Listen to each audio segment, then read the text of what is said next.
Sejam todos bem-vindos mais uma vez a esse encontro aqui de casa. Há cerca de 30 dias, de 20 a 30 dias, esse pé de jabuticaba aqui atrás estava produzindo apenas num galho. E a gente conseguia até contar quantas jabuticabas tinham. Né? E ficamos muito bravos, Jaque, Débora e especialmente eu, de perceber que a concorrência foi muito desleal. E eu explico. Alguns saguis, né, um casal de saguis com um filhotinho, e também uma arara e alguns pássaros vieram aqui de enxeridos comer a nossa jabuticaba. Eu fiquei muito chateado. Afinal de contas, eu queria comer uma jabuticaba fora do tempo. Eu digo fora do tempo porque nós não tínhamos essa expectativa de comer jabuticaba em julho. Não é? Jabuticaba a gente sempre comeu em novembro, dezembro. Foi quando a gente descobriu que o fato de nós regarmos mais o pé de jabuticaba, ele produz mais vezes durante o ano. E ficamos muito felizes com isso e continuamos regando. Né? O fato é que esse meu incômodo, né, foi muito interessante porque eu percebi o quão egoístas às vezes nós somos. Deus tem nos dado tantas bênçãos, Deus tem nos dado tantas vitórias, tem nos progredido tanto e a gente às vezes fica aí chateado com um sagui, uma arara e alguns passarinhos que vêm partilhar da refeição que Deus preparou na natureza num pé de jabuticaba. Por que eu estou dizendo isso? Porque hoje eu quero falar com vocês sobre o círculo do amor. E se vocês perceberem de maneira mais próxima, talvez, vocês vão perceber que agora o meu pé de jabuticaba está totalmente florido, do caule até lá em cima no topo, completamente florido. Em breve, vamos colher muitas jabuticabas e vamos poder compartilhar com os saguis, com as araras e com os pássaros, sem a preocupação de não sobrar nada para nós, ok? Mas eu falando de círculo do amor, eu me lembrei de uma história que eu ouvi há muito tempo, quando a internet estava começando aqui em Volta Redonda, recebi um e-mail e nesse e-mail veio uma historinha que eu gostaria de falar com vocês, é a história de Brian. Né? Diz assim acerca do círculo do amor. Ele quase não viu uma senhora com o carro parado no acostamento, mas ele percebeu que ela precisava de ajuda. Assim, parou seu carro e se aproximou. O carro dela, daquela senhora, cheirava a tinta de tão novinho que era. Mesmo com o sorriso que ele sempre estampava na face, aquela senhora ficou preocupada. Afinal, ninguém tinha parado para ajudar durante a última hora. Será que ele iria aprontar alguma coisa? Pensava ela. Ele não parecia seguro. Ele parecia, na verdade, pobre e faminto. Ela pôde ver que ele estava com muito medo e ela com mais medo ainda. Então ele disse para ela: Madame, eu estou aqui para ajudar. Por que a senhora não espera ali, sentada dentro do carro, que está mais quentinho? A propósito, o meu nome é Brian. Bem, tudo que ela tinha era um pneu furado, mas para uma senhora era ruim bastante. Brian então abaixou-se, colocou o macaco, levantou o carro. Logo ele estava trocando o pneu. Mas ele ficou um tanto sujo e ainda feriu uma das mãos quando trocava o pneu. Enquanto ele apertava as porcas da roda, ela abriu a janela e começou a conversar com ele. Contou que ela era de St. Louis e só estava de passagem por ali e não sabia como agradecer aquela preciosa ajuda. Brian, Brian apenas sorriu enquanto se levantava. Ela perguntou então: quanto te devo? Qualquer quantia para ela seria muito pouco pelo muito que ele fizera. Já tinha imaginado todas as terríveis coisas que poderiam acontecer com ela se Brian não tivesse parado. Mas o Brian não pensava no dinheiro. Aquilo não era trabalho para ele. Ele gostava de ajudar quando alguém tinha necessidade de ajuda. E Deus, dizia ele, já lhe ajudara bastante. Este era o seu modo de viver e nunca lhe ocorreu agir de outra maneira. E aí ele respondeu: se realmente quiser me reembolsar, da próxima vez que encontrar alguém que precise de ajuda, dê para aquela pessoa a ajuda que você daria para mim. E acrescentou: nesse momento, pense em mim. Ele esperou então que ela saísse com o carro e logo em seguida também se foi. Tinha sido um dia frio e deprimido, mas ele se sentia muito bem indo para casa, desaparecendo no crepúsculo, por poder ter tido a oportunidade de ajudar alguém. Algumas milhas mais abaixo, aquela senhora encontrou um pequeno restaurante. E ela entrou para comer alguma coisa. Era um restaurante que a gente diria aqui, um tipo pé sujo. A cena inteira era muito estranha para aquela senhora. Mas a garçonete veio até ela e trouxe-lhe uma toalha limpa para que pudesse esfregar e secar os seus cabelos molhados. E lhe dirigiu um sorriso doce, um sorriso que, mesmo tendo os pés doendo por um dia inteiro de trabalho, não pôde apagar do seu rosto. Aquela senhora notou que a garçonete estava com quase 8 meses de gravidez, mas ela não deixou a tensão e as dores mudarem a sua atitude. A senhora ficou curiosa em saber como alguém que tinha tão pouco podia tratar tão bem uma pessoa estranha. Foi aí que aquela senhora se lembrou do Brian. Depois que terminou a sua refeição, enquanto a garçonete buscava o troco para uma nota de US$ 100, a senhora se retirou. Já tinha partido quando a garçonete voltou. A garçonete ainda queria saber onde poderia ter ido aquela senhora quando notou algo escrito no guardanapo, sobre o qual tinham mais 4 notas de US$ 100. Havia então lágrimas nos olhos da garçonete quando leu o que aquela senhora escreveu. Você não me deve nada.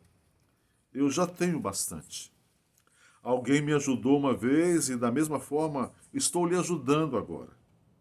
Se você realmente quiser reembolsar, não deixe esse ciclo de amor terminar com você. Bem, ainda haviam mesas para limpar, açucareiros para encher e pessoas para servir. Aquela noite, quando ela foi para casa, ela se deitou na cama e ficou pensando no dinheiro que aquela senhora lhe deixou e a mensagem que lhe escreveu. Como pôde aquela senhora saber o quanto ela e o marido precisavam daquele dinheiro? Com o bebê para o próximo mês, estava muito difícil. Então ela virou-se para o preocupado marido que dormia ao lado e lhe deu um beijo macio e assim sussurrou aos seus ouvidos: tudo ficará bem.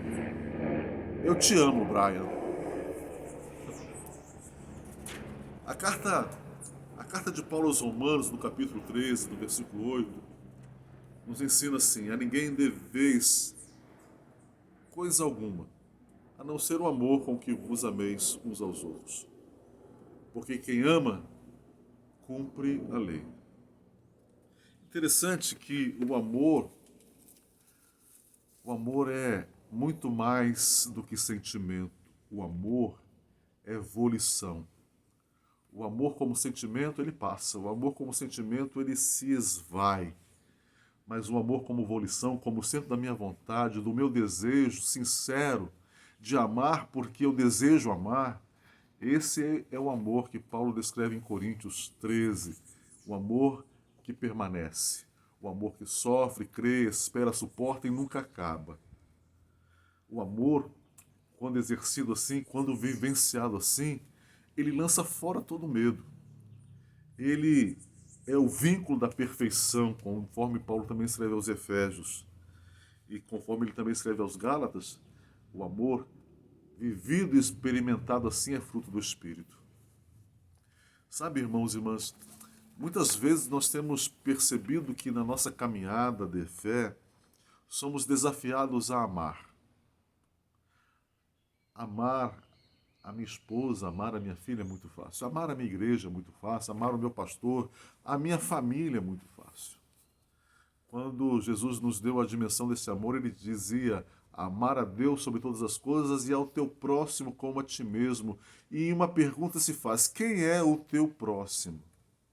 O teu próximo é qualquer um a que Deus colocar diante dos teus olhos na caminhada desta vida. O teu próximo, às vezes, pode ser aquele que você ama porque é próximo de ti, um familiar, um amigo, mas também pode ser aquele que te ofende, aquele que te injuria, aquele que fala mal da tua vida. Porque, na verdade, queridos irmãos e irmãs, os ensinamentos da palavra de Deus nos diz que nós devemos também amar aquele que nos odeiam, aquele que nos ofendem, e orar por aqueles que nos perseguem. O amor sem hipocrisias. Num tempo em que nós vivemos de isolamento social, num tempo que nós vivemos distantes uns dos outros, nós também somos chamados a amar. Assim como eu tive que aprender a amar aquilo que Deus criou e compartilhar com Ele as minhas jabuticabas. O que é um sagui, uma arara ou um passarinho perto da vida humana? Nós somos chamados a amar as pessoas, a compartilhar com elas as jabuticabas da nossa alegria, as jabuticabas da nossa prosperidade, as jabuticabas da nossa fartura, as jabuticaba da nossa solidariedade, as jabuticabas da nossa gratidão, as jabuticabas do nosso serviço, as jabuticabas do nosso amor. Quero dizer para você, na manhã desse dia, que quando nós nos chegamos a Deus, Ele nos chega também de mansinho, nos falando palavras de amor e paz, a nossa vida se transforma. Então, nesse momento final, eu queria fazer uma oração que não é minha, na verdade, é de Tomás de Aquino. Uma palavra que é uma oração que eu deixo para você poder também compartilhar com aqueles que estão ao seu redor. Que eu me chegue a Ti. Que eu me chegue a Ti, Senhor, por um caminho seguro e reto, caminho que não se desvie entre a prosperidades ou adversidades, de tal forma que eu te dê graças nas horas prósperas e nas adversas conserve a paciência, não me deixando exaltar pelas primeiras, nem me abater-me pelas outras. Que nada me alegre ou entristeça, exceto o que me conduza a ti ou de ti me separe. Que eu não deseje agradar ou não receie desagradar a ninguém, senão a ti. Tudo que passa torne-se desprezível aos meus olhos por tua causa, Senhor. E tudo que te diz respeito me seja caro, mas tu, meu Deus, mais do que o resto. Qualquer alegria sem ti seja-me fastidiosa, e nada eu deseje fora de ti. Qualquer trabalho, Senhor, feito por ti, me seja agradável. É insuportável aquele em que estiveres ausente. Conceda-me a graça de erguer continuamente o coração a ti, e quando eu cair, reconheça o meu erro.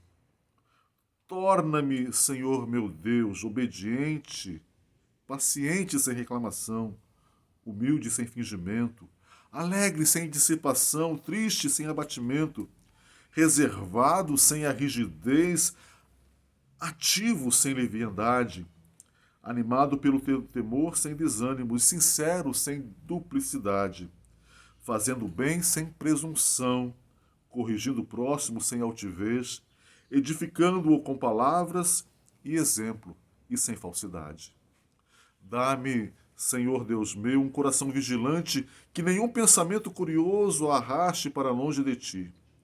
Coração nobre, que nenhuma afeição indigna debelite. Coração reto, que nenhuma intenção equívoca desvie. Coração firme, que nenhuma adversidade abale. Coração livre, que nenhuma paixão subjugue.